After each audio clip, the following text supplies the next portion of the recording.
The chair now recognizes Ms. Luna from Florida. For those of you tuning in, each Congress, the Government Accountability Office provides a list of programs and operations that are susceptible to fraud, waste, and abuse management or needs improvement.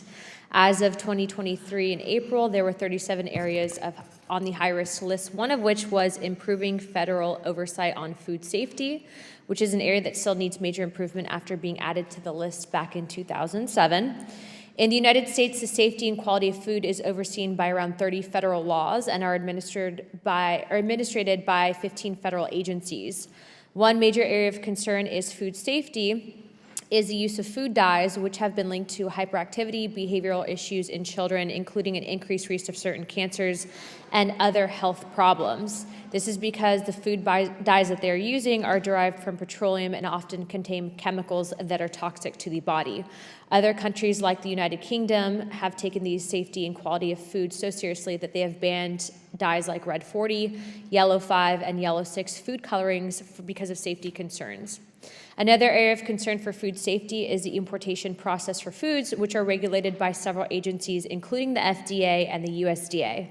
I recently was able to visit a port where I witnessed the importation process firsthand and realized that in the instance of seafoods, they're not always tested when they arrive at our ports, which is a huge problem because studies have shown that China's seafood farms, which produce about 80% of the world's mariculture, are responsible for dumping large amounts of antibiotics into the ocean, giving dyes to fish like Red 40 that are known to cause cancer, as well as whatever other nasty things they decide to feed them.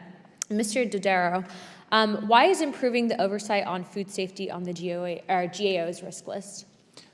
We have a lot of concerns about the level. You know, the last estimates in terms of there's about 125,000 people a year that get ill from food safety. There's a number of hospitalizations, and there are about 3,000 deaths that occur based on the last estimate. So I'm very concerned about it from a public health and safety standpoint.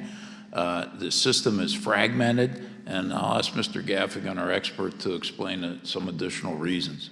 If I guess I then can ask him, why is the federal agency that's tasked with improving the oversight of food safety not develop a national plan or strategy to address this problem?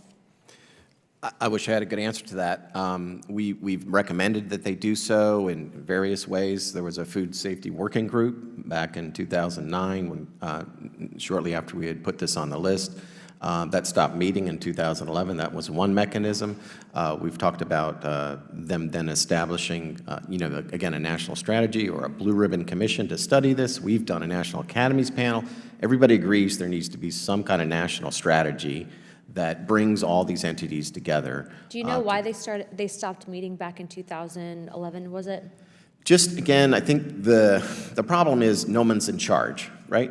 When you have 15 agencies in charge, no one's in charge. And I think there's also, from Congress, we've suggested that they could take action to designate, a lead agency. And so it's just been kind of go along, and as things come up, like we talked about infant formula, okay, well, let's develop an immediate national strategy. We recently did a work on cell-cultured food, how they're going to address that. And again, it's the same issue. How are you guys working together? Okay, you need to do better at collaboration. We made a bunch of recommendations in that line. So as each thing comes up, and you mentioned additives, okay, now do we need a national strategy on additives? Well, so, for these instances, they cause cancer. So I guess, would anyone here feed your family something that's known to cause cancer?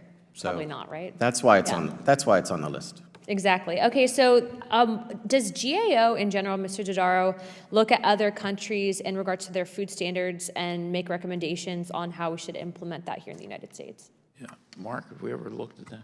Like UK, Asia, anywhere? Yeah, that has come up at times. We haven't done any recent work on that. We're aware of what's going on in other countries. We sometimes talk about that. There hasn't been an interest in that. And I'll mention, and this is the same issue on chemicals, which are on our high-risk list, what they do to address chemicals and chemical assessments. The EU does things, because chemicals don't know any borders, additives, those sorts of things. So I think there's some potential there. We haven't done any recent work, or we haven't been asked to, but we're open to having those discussions. I think, obviously the bigger issue is the American public needs to be able to trust the food that's available for purchase at grocery stores, and through, understanding that there should be a strict safety and quality standard that's met before it's available to the public, but unfortunately that seems to not be the case, especially in these instances. And I'm just going to close with this. I hear a lot of people talking about SNAP and EBT, but the more processed foods are, the more crap, excuse my language, is in them. And unfortunately, this is basically government-subsidized poison that we're giving to many people that can't afford food, and it actually leads to long-term health impacts. So thank you, Chairman. I yield my time.